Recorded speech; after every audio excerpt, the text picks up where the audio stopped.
Jarrett Dugas, how you doing? Thank you very much. Yo. Hey guys, fellow old QA, what's up? Was wondering where you used to work at. Where we used to test at.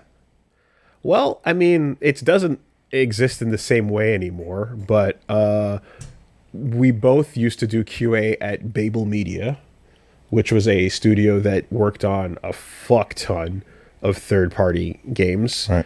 including uncredited support across hundreds of games. So departments that basically were paid to not get credited and to be secret in some cases. That company then went on to get bought out by Keywords, who I think still gets credited as Keywords Right. in game titles. Right But, now they do. I did QA, and from there as well, I went to work as an outsourced tester from them for other companies, internally at their studios. Like THQ at one point, I was on like Hit Squad is what it's called. So you become like a THQ tester That was fun. from Babel, type of thing.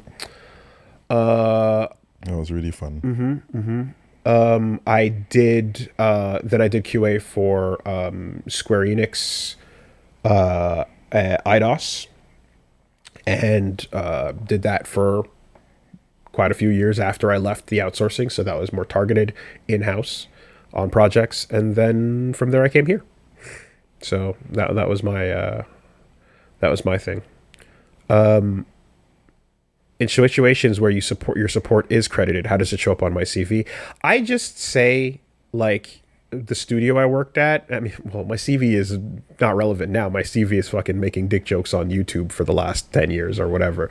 But when I do have a resume that I need to put out somewhere for any reason, I would just say literally just like tested hundreds of games. Like you can ask me for a reference on all I made as best a list I could of things I've worked on, but it's like a fuck ton, some of which is like you're credited, so you can talk about that to some degree, or you can't, or whatever.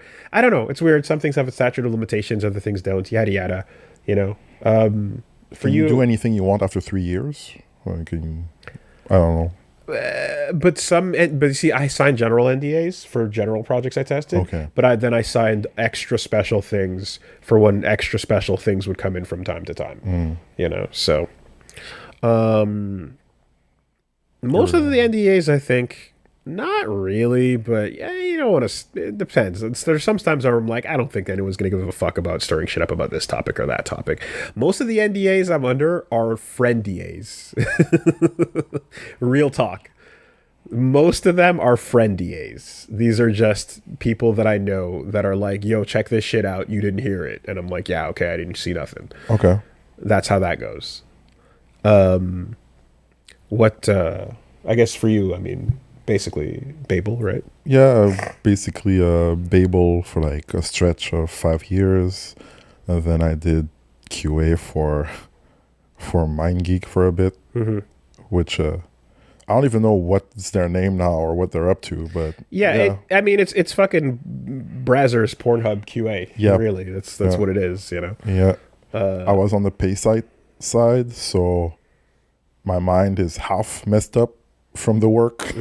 If you're on the tube side, that's the nightmare stuff. That's the stuff that people go to the court for, Yeah. A lot of people, but you know what? A lot of people we used to work with that I know wound up there because it was the place that treated testers like human beings. Yeah, somewhat. A lot of other studios, it sounded like people went from QA into not games QA or into other QA studios that were like worse with the way they treated and paid people. And it sounds like porn was paying pretty well and had a decent ass series of elaborate Christmas parties. I've been told about those Christmas parties, and I was like, okay, porn money's doing good. Yeah, and meeting some stars, I got pictures with Kieran Lee and Lisa Ann. Okay. Yeah, that was fun. Yeah.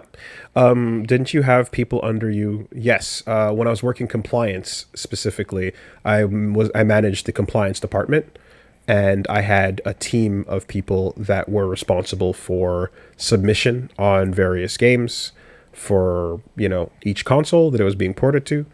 I learned compliance beginning with like PS2 and Xbox One era.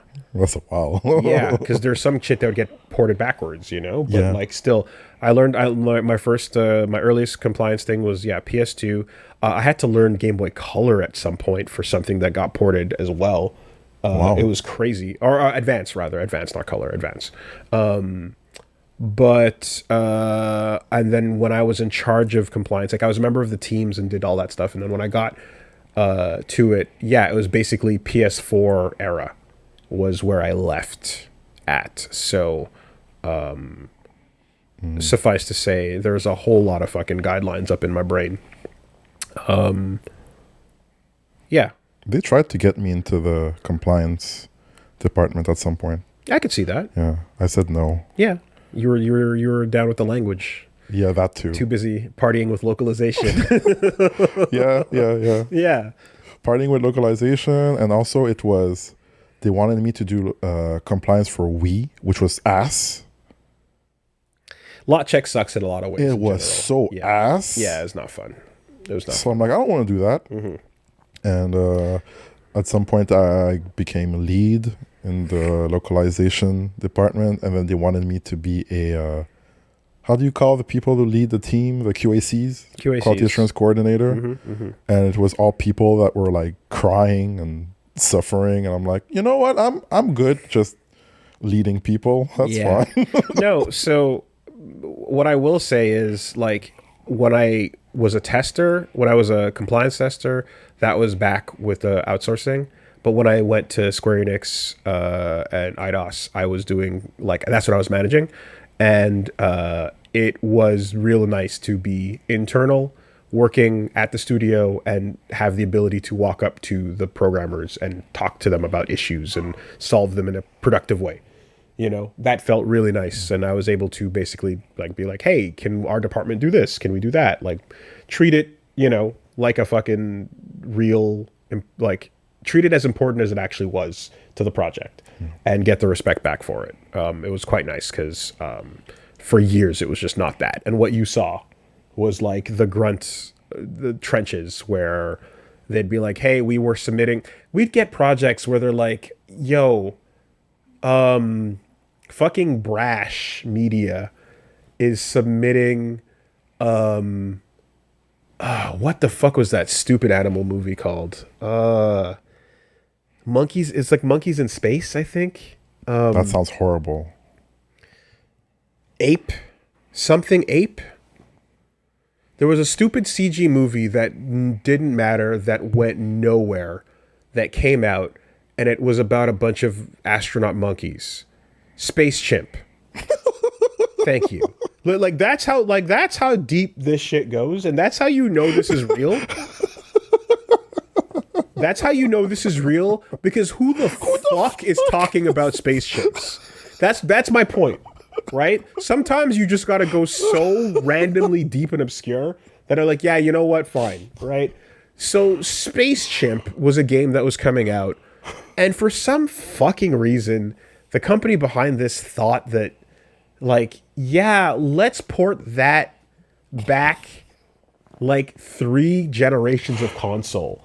So like let's release that on the 360, on the PS3, on the Wii obviously, but let's also port it back to like the PS2 and to the GameCube, and it was like, what?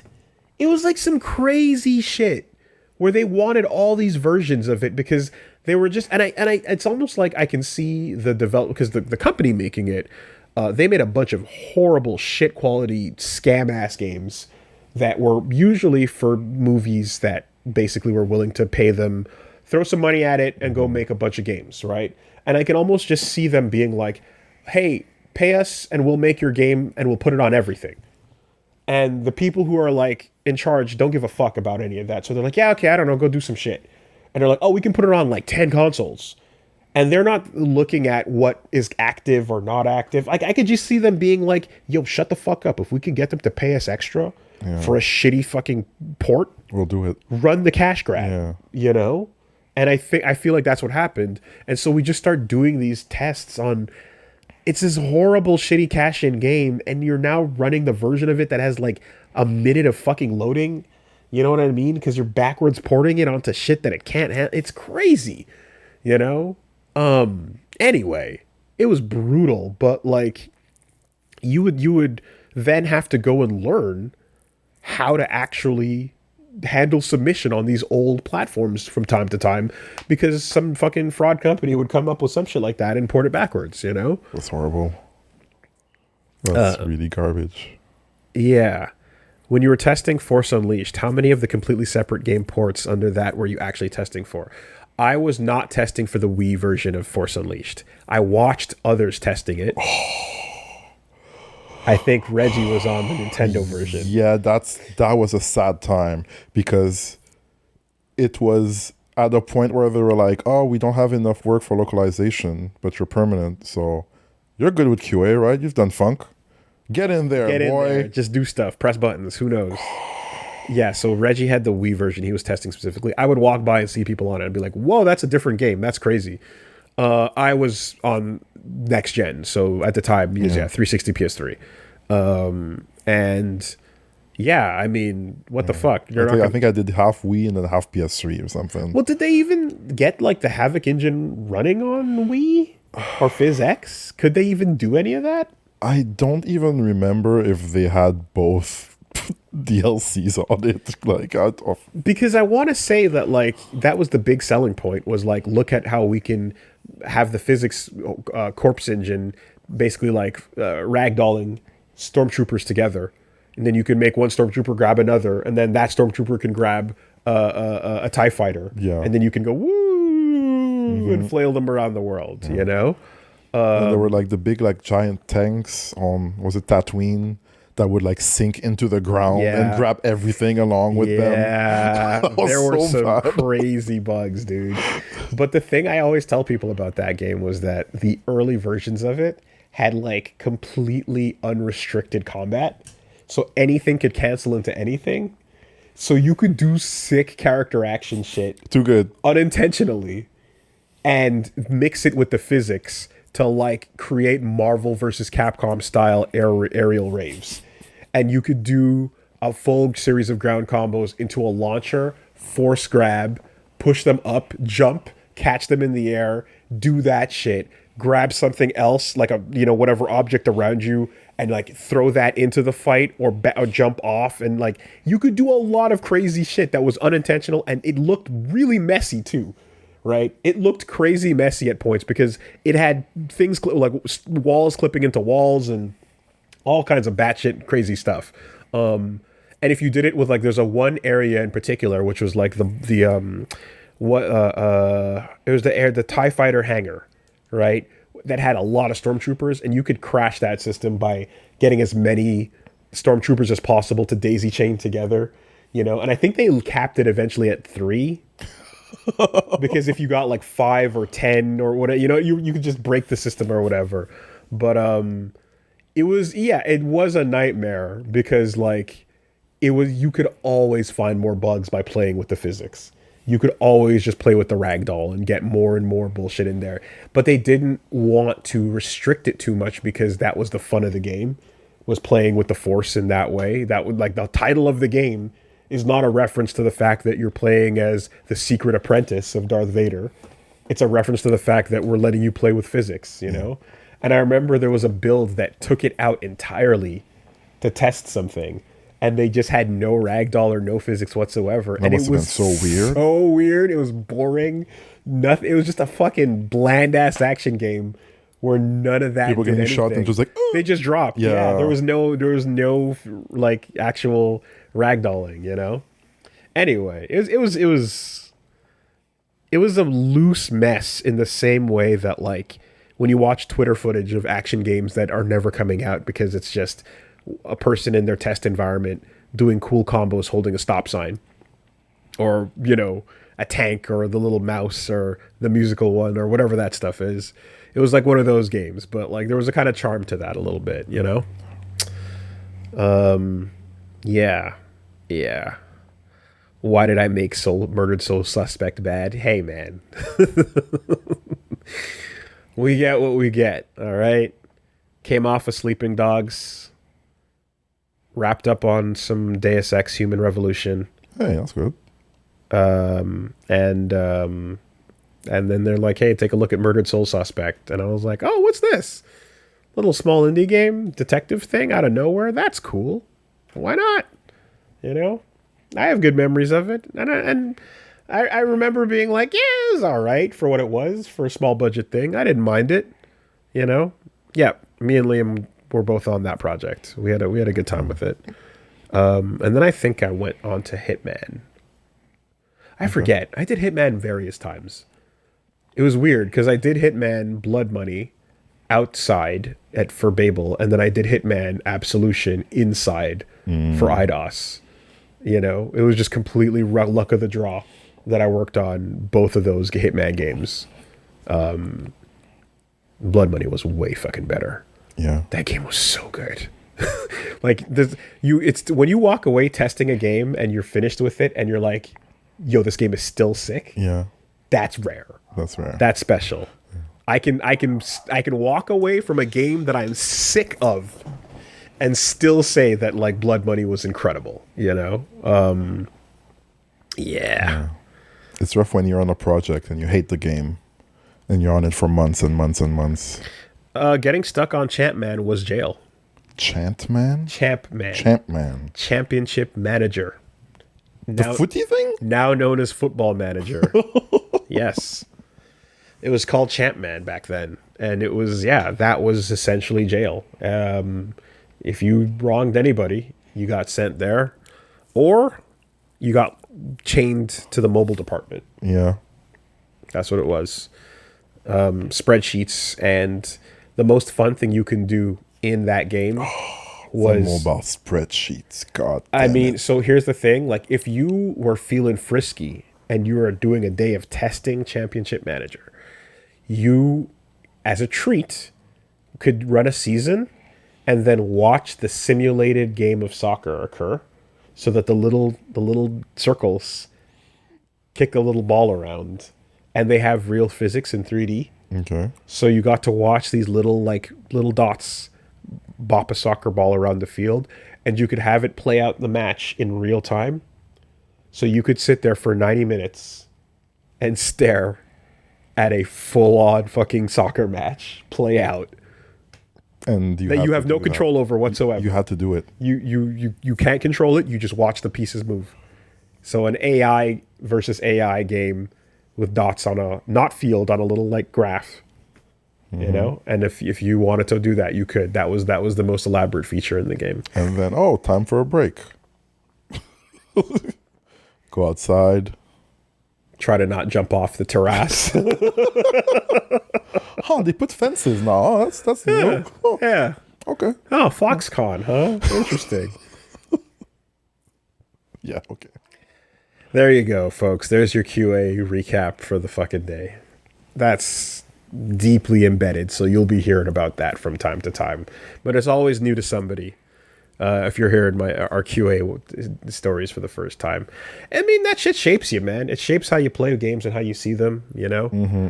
Art school shaped how I looked at like all media in general.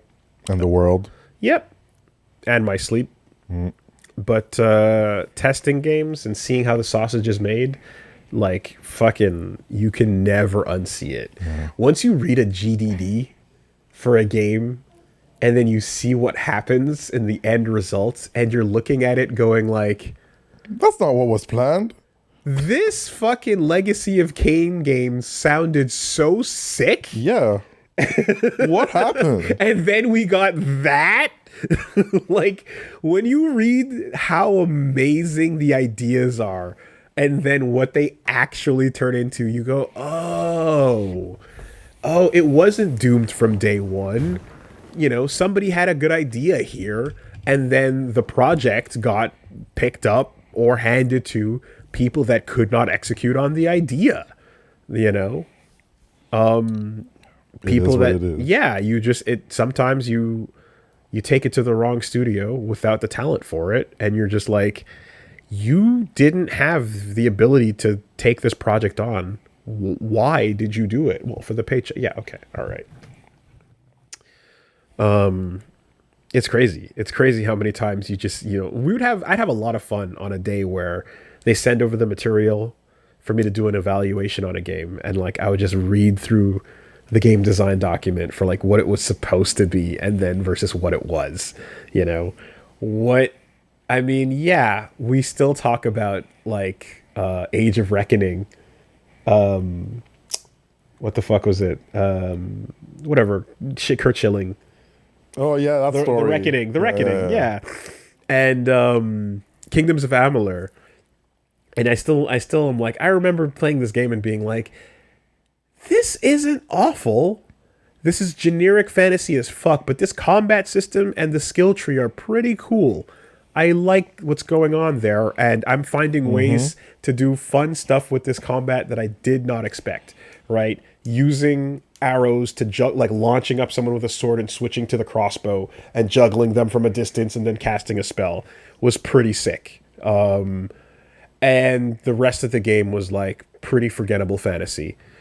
And then like a side document in the folder was Project Copernicus, and it was like Kingdoms of Amalur: The Reckoning was actually just the first continent of this massive MMO that's planned for Copernicus. Oh. And like you read about the massive idea that was like you're gonna have all of Amalur as one zone and then the rest of this stuff built out around it, and it was going to take that gameplay but then do all this other stuff with it, and it sounded incredible. Sounds pretty cool when you say Pie it. in the fucking sky, right? It would have been unbelievably cool if we got to play that game.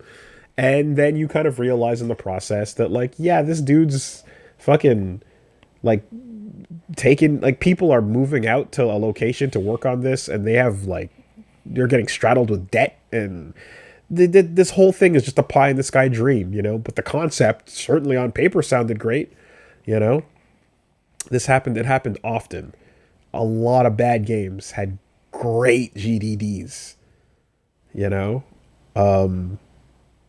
yeah, what the fuck is Kurt Schilling gonna come after me now? I don't think so. I think that's fine, but this was something that happened often. And I will say that that was one perk of doing evaluations on games, was like you had to read what the game was supposed to be and then take the build they gave you and go, okay, so they're probably not going to do all of this, but are they going to do 50% of it? Because if so, this level select shows me 14 levels and only 5 are playable right now, but I have to assume that if each of those 5 takes about 3 hours to complete, we can mathematically, assume the rest of the game is going to be this long. And then the GDD will also say, we have this many cutscenes. We have like half an hour of cutscenes. So then you have to go, okay, we're going to have that much time. So let's do all the math, 14 levels times the 3 hours each, plus the extra hour of cutscenes or whatever. And then how many man hours it's going to take to like cover all that under all permutations and making it okay. And then you just kind of crunch the numbers and go, yeah, we need the team of this size for this many days to be able to, say that we feel pretty solid about this game's submission process, but we got to read the GDDs as a result of that. It was cool. And yeah, J Venom VA, thanks for testing Silent Hill Homecoming. Had a blast. Yeah, you mean Silent Hill 4 or 5 rather, SHV, which is what it was called at the time. And because we simultaneously got Silent Hill, we got Homecoming, and we got Downpour.